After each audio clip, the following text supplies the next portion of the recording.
agents, this is Gamer for Life back with another Division 2 build video. Now, I'm back on my lower shade level account.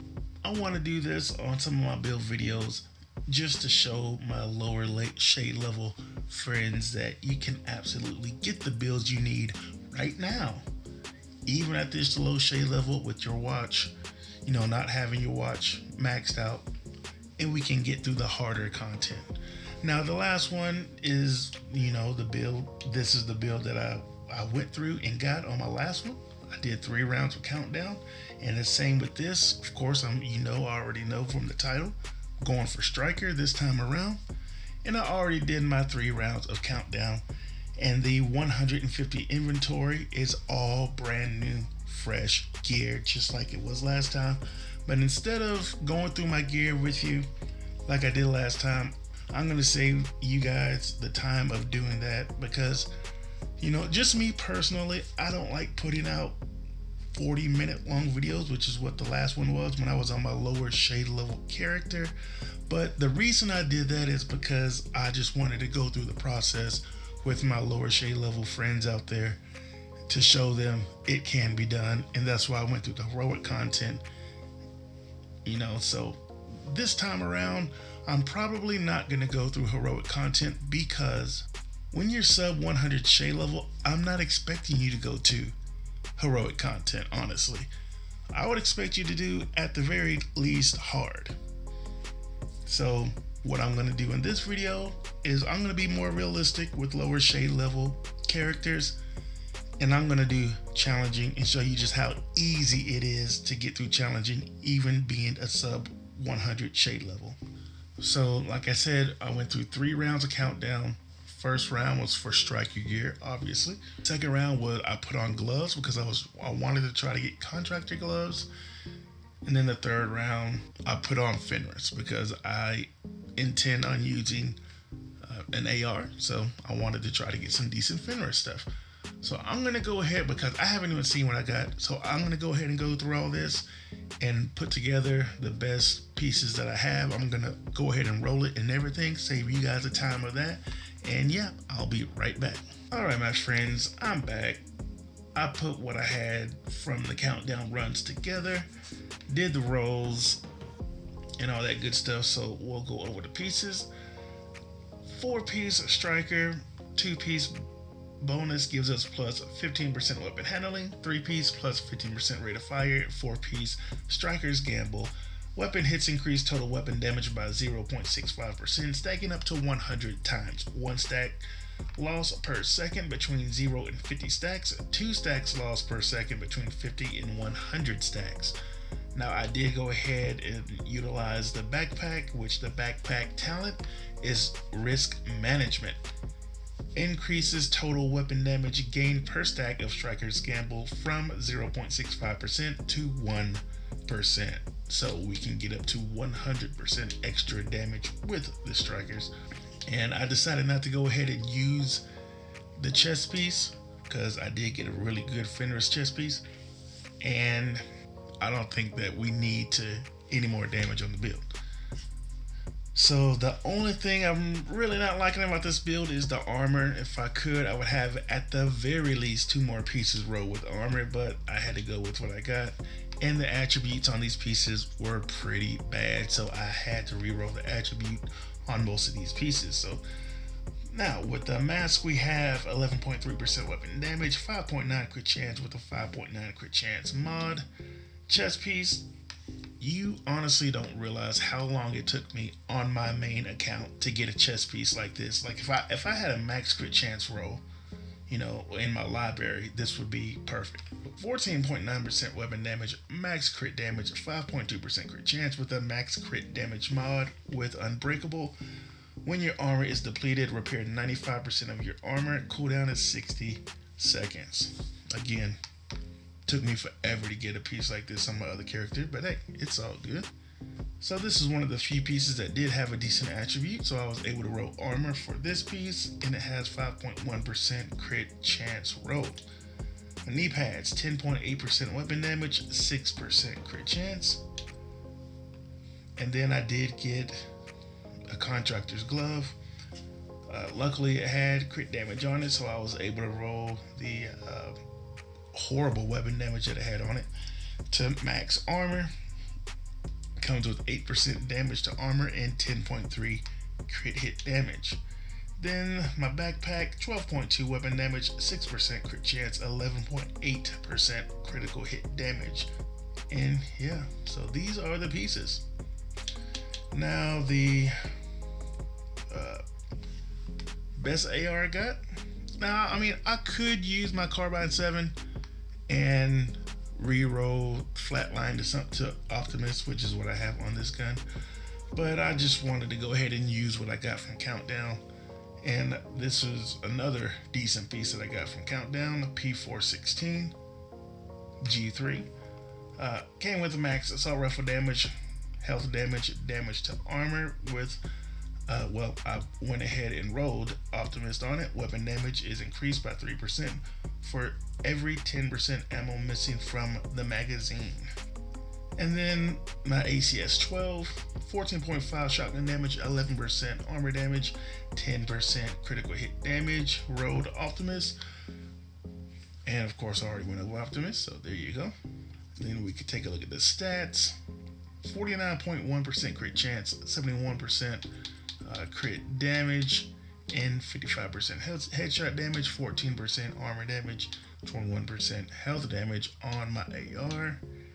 Then for the shotgun, 45%, 46.1% crit chance, 81.1 crit damage, 45 headshot damage, and 19% armor damage. So that's actually not bad. And then the armor, at least it's a true 1 million armor. Again, that is definitely one thing I would rather have, is more armor on the build. But you know, it's not gonna hurt us that bad.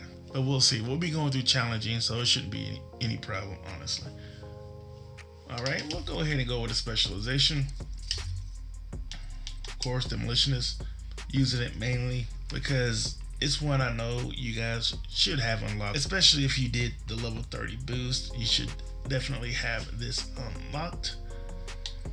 Just make sure that the weapons that you are using, the weapon types, are equipped on here. That way you're getting that extra 15% increased damage. And then the perks we're getting from this is 10% increased explosive damage, affects explosive grenades, skills, and effects. So that's good for our grenades. Increased burn resistance by 20%.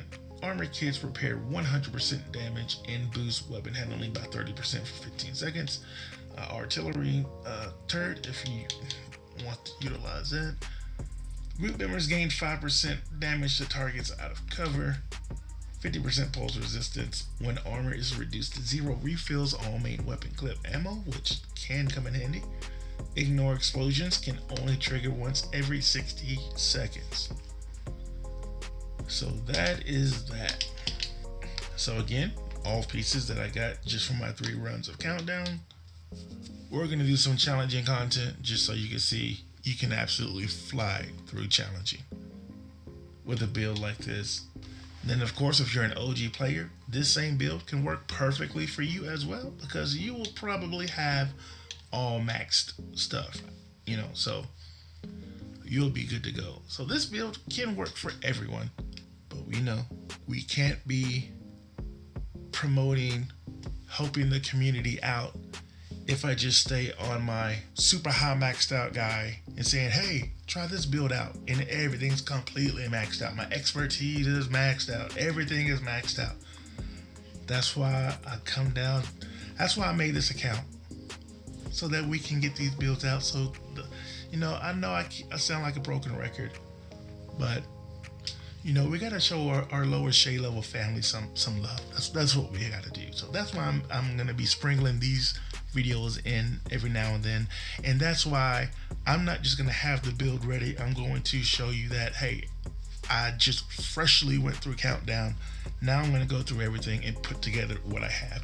That way you can see that you can do it, and you can start getting, you know, your in-game builds together, because getting these type of builds together, that allows you to do some of the harder content. And we're going to start maxing out a library, and getting that in-game gear that you're gonna want to take into the DZ if you want to do some PvP, you know, or if you just want to go into the DZ to try for some of those rated exclusive exotics that are now in the DZ, you can do that.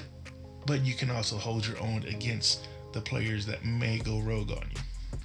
You know, so you know that's just what we're all about on this channel, helping each other out and get better at the game. That's all. As always, hope you guys are doing good, staying safe out there. If you're new here and you find any value in these videos, if you could subscribe, leave a like, maybe comment, let us know how the game's treating you, what's going on with the builds that you're doing. We would love to hear it. So yeah, that's it. As always, my YouTube family, take it easy.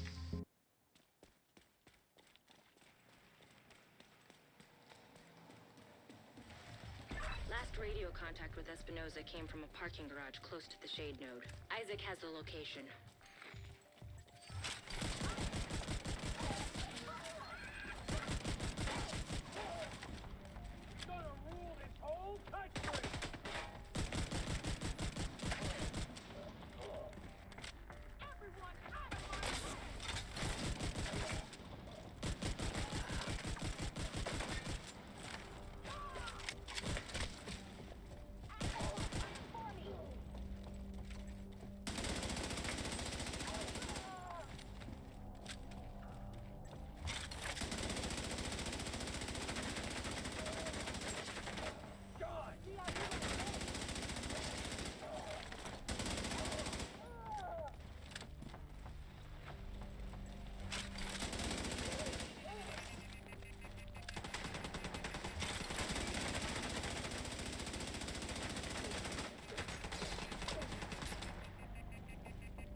Espinosa's last known position. The shade node should be close.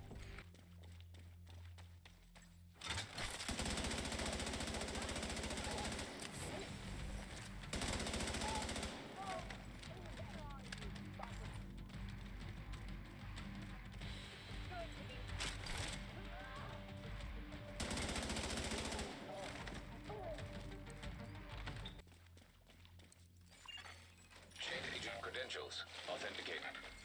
There should be a terminal that'll let you reactivate the node.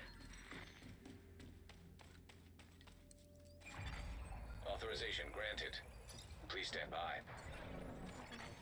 Intelligence system analytic computer reactivated. Hostile radio intercepted. Hello? Is this the division? Looking for someone? Who is this? How are you on this channel? Friend of yours gave me a real nice wristwatch. He's right here. Want to talk to him? If you want him back deliver him unharmed. Mostly. They'll keep him alive. They aren't stupid. Find that heinous piece of shit and waste her.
Agent vital signs, 0.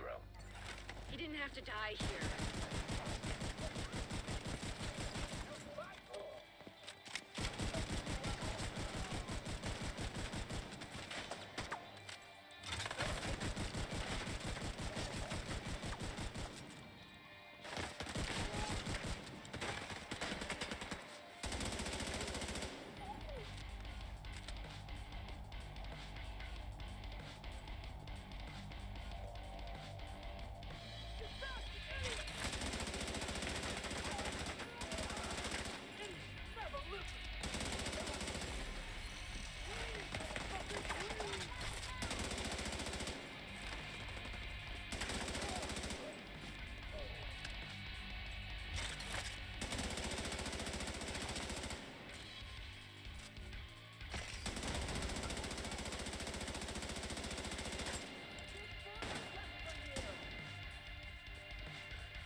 hyena was toying with us.